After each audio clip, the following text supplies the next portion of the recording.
नागपुर हलचल में आपका स्वागत है। तो आइए नजर डालते हैं नागपुर की विविध हलचल पर। सिंधुड़ी नाट्य संस्था, सिंधुड़ी यूथ विंग और सिंधुड़ी सहेली मंच के संयुक्त तत्वाधान में वीर शिरोमणि राष्ट्र प्रहरी राजा दाहिर का बलिदान दिवस जरीपटका स्थित धर्मदास दरबार में मनाया गया। संस्था पदाधिकारियों ने दाहिर सेन की तस्वीर पर माल्यार्पण किया। सिंधुड़ी यूथ विंग के अध्यक्ष राकेश मोटवानी ने कहा कि 7वीं शताब्दी में सिंधु देश पर राजपूतों का राज्य था। मोहम्मद बिन कासिम की अध्यक्षता में हमलावर अरब सेना का उन्होंने वीरता से मुकाबला किया और वीरगति को प्राप्त हो गए। पदाधिकारियों ने राजा दाहिर सेन के राजनीतिक योगदानों पर भी प्रकाश डाला। लॉकडाउन नियमों में ढील देने के बाद मेट्रो ट्रेनों में आवागमन करने वाले यात्रियों की संख्या भी बढ़ती जा रही है। प्री कोविड काल के दौरान जनवरी और फरवरी माह में नागपुर मेट्रो से यात्रा करने वाले यात्रियों की जितनी तादाद थी उसी अनुसार बढ़ रही है। वर्ष के प्रारंभ में 26 जनवरी गणतंत्र दिवस के आंकड़ों पर नजर डाले तो करीब 56,000 नागरिकों ने मेट्रो से यात्रा की, जबकि फरवरी माह में सर्वाधिक संख्या 20,000 से अधिक थी। लॉकडाउन में शिथिलता के साथ साथ यात्रियों की संख्या दिन प्रतिदिन बढ़ती जा रही है। दयानंद आर्य कन्या महाविद्यालय नागपुर, राजकमल बाबूराव तिड़के महाविद्यालय Mouda, DP science college Gondia, SN मोर कॉलेज तुमसर और शारीरिक शिक्षा अकादमी के तत्वावधान में आयोजित किया गया। मन, शरीर और आत्मा को ठीक करने के लिए संगीत की कला पर 3 दिवसीय ऑनलाइन राष्ट्रीय वेबिनार का आयोजन शिक्षा अकादमी नागपुर के सहयोग से किया गया।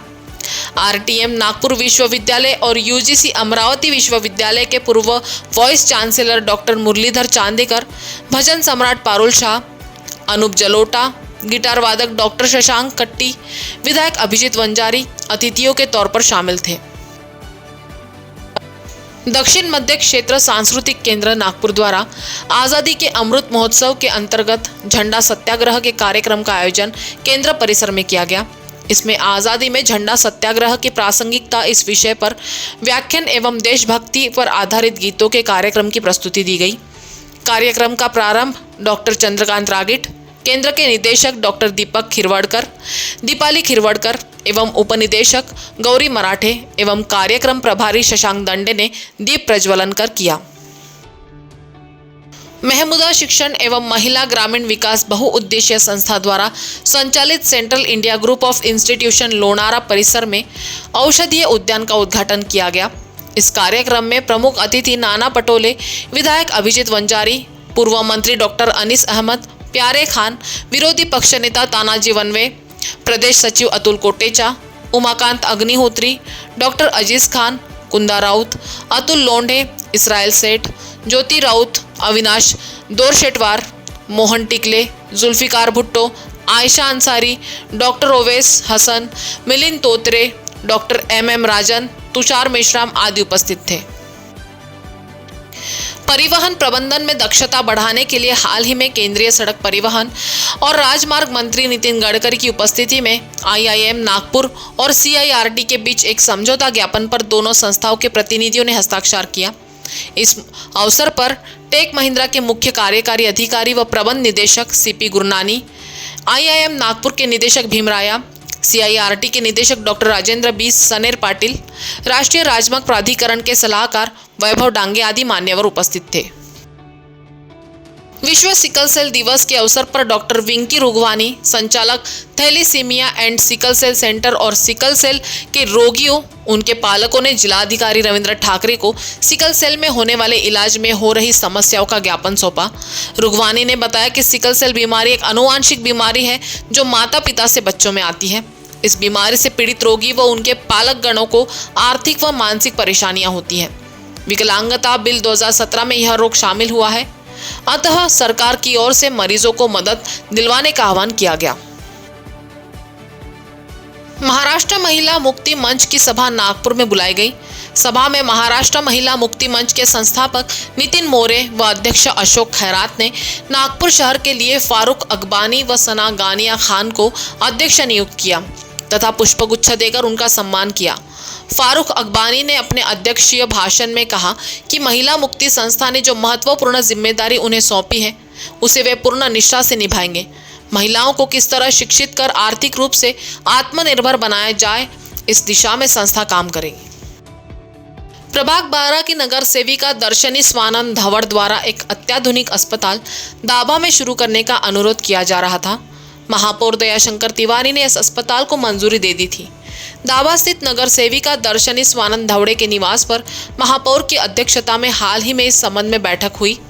इस अस्पताल के बारे में यह सूचना मिली कि मनपा की ओर से 50 बेड अस्पताल के लिए 20 करोड़ 93 लाख की विस्तृत DPR बना लिया है। इसे राज्य सरकार को भेजकर मंजूरी ली जाएगी। अक्सर ओल्ड इज गोल्ड कहा जाता है। भारतीय सिनेमा में पुराने गाने सुनहरे अक्षरों में लिखने के समान हैं। उनके स्वर आज भी लोगों के जहन में हैं। ऐसे ही कुछ चुनिंदा गीतों को प्रसिद्ध सेवानिवृत्त पुलिस अधिकारी, प्रेरक वक्ता, उत्कृष्ट गायक कैलाश तानकर ने प्रस्तुत किया। सेवानिवृत्त पुलिस अधिकारी, मोटिवेशनल स्पीकर और उत्कृष्ट गायक कैलाश तानकर का संगीत कार्यक्रम ओल्ड इज गोल्ड हाल ही में पेश किया गया। इस कार्यक्रम का फेसबुक पर सीधा प्रसारण किया गया। कार्यक्रम समन्वयक मेघा तानकर, अनंता घाटोल, डॉक्टर संगीता बनाइत व डॉक्टर देवल अढ़ाऊ थे। आज कांग्रेस नेता राहुल गांधी का जन्मदिन है। इस बार यह दिन संकल्प दिवस के रूप में मनाया जा रहा है। नागपुर शहर में संकल्प दिवस पर विभिन्न कार्यक्रम आयोजित किए जा रहे हैं। विधायक विकास ठाकरे के मार्गदर्शन में काले कृषि कानून के खिलाफ जिलाधिकारी कार्यालय के सामने किसानों के साथ आंदोलन किया जा रहा है। महंगे ईंधन और हर तरह की महंगाई के खिलाफ महिला कांग्रेस कार्यकर्ता आंदोलन कर रहे हैं। साथ ही जरूरतमंदों में अत्यावश्यक सामग्री का भी वितरण किया जा रहा है। समग्र जैन समाज की अग्रणी युवक संस्था महावीर यूथ क्लब परिवार दक्षिण नागपुर की शाखा का कार्यकाल पूर्ण होने के उपरांत पुनर्गठन किया गया। महावीर यूथ क्लब के केंद्रीय अध्यक्ष दिनेश सावलकर की अध्यक्षता में व केंद्रीय सचिव प्रशांत मानेकर की उपस्थिति में सभा की शुरुआत की गई। सभा में विशेष अतिथि के रूप में राजेंद्र नखाते, मंगेश बिबे, नितिन रोहणे, प्रदीप तूपकर, रजनीकांत जैन उपस्थित थे।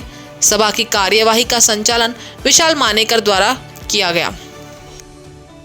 हाल ही में स्वामी अवधेशानंद पब्लिक स्कूल द्वारा निर्मित की गई PTA को पालकों ने बोगस ठहराया है।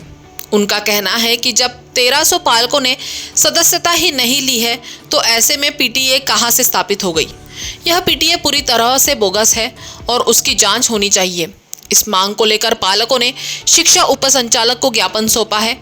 इस अवसर पर RTI एक्शन कमेटी के चेयरमैन शाहिद शरीफ, पालक सचिन कवाड़कर आदि उपस्थित थे।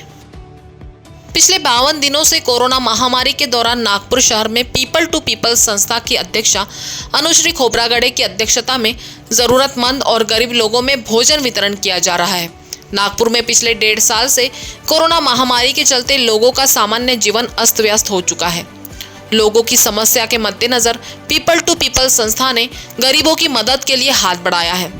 संस्था के पदाधिकारियों ने खाद्य सामग्री, औषधियां आदि जरूरत की वस्तुएं देकर जरूरतमंद लोगों की मदद की है। राज्य सरकार के निर्देशानुसार 30 वर्ष से 44 वर्ष आयु वर्ग के नागरिकों का टीकाकरण आज से नागपुर महानगर पालिका के 81 केंद्रों पर शुरू होने वाला है। इस आयु वर्ग के नागरिकों को कोविडशील्ड टीका लगाया जाएगा।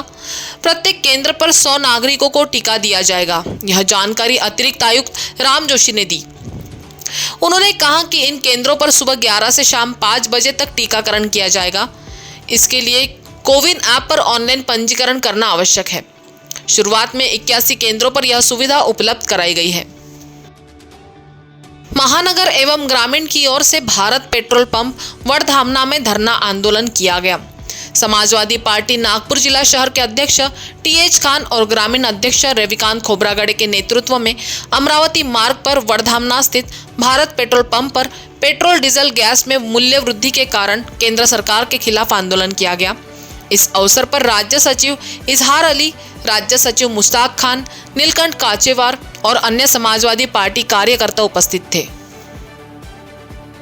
हाल ही में वंचित बहुजन आघाड़ी नेता राहुल वानखेड़े, रवि शेंडे, राजू लोखंडे और नागपुर जिला अध्यक्ष विलास वाडकर की अध्यक्षता में बुलाई गई पत्रकार परिषद में आने वाले विधानसभा चुनाव तथा कांग्रेस के साथ गठबंधन के बारे में पार्टी की प्रतिक्रिया को रखा गया।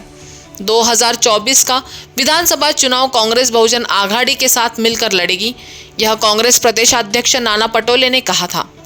यदि कांग्रेस की ओर से उचित शर्तें नहीं रखी जाती है तो VBA अपने बलबूते पर चुनाव लड़ सकती है, पार्टी पदाधिकारियों ने कहा।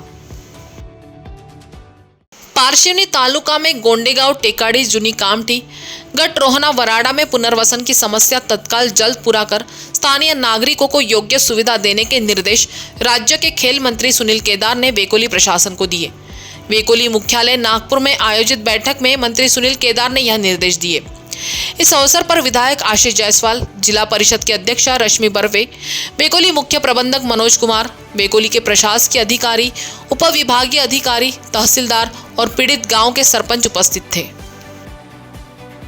डॉक्टर आंबेडकर सांस्कृतिक सभागृह के तोड़ने के मामले में दोषियों पर कार्रवाई की मांग शहर भाजपा अनुसूचित जाति मोर्चा के पदाधिकारियों ने की। भाजपा अनुसूचित जाति मोर्चा नागपुर शहर के अध्यक्ष श्री राजेश हाथीबेड़ के नेतृत्व में महापौर दयाशंकर तिवारी, जिलाधिकारी और महाराष्ट्र विकास महामंडल से पार्टी के प्रतिनिधि मंडल ने मिलकर दोषियों पर कार्रवाई की मांग की।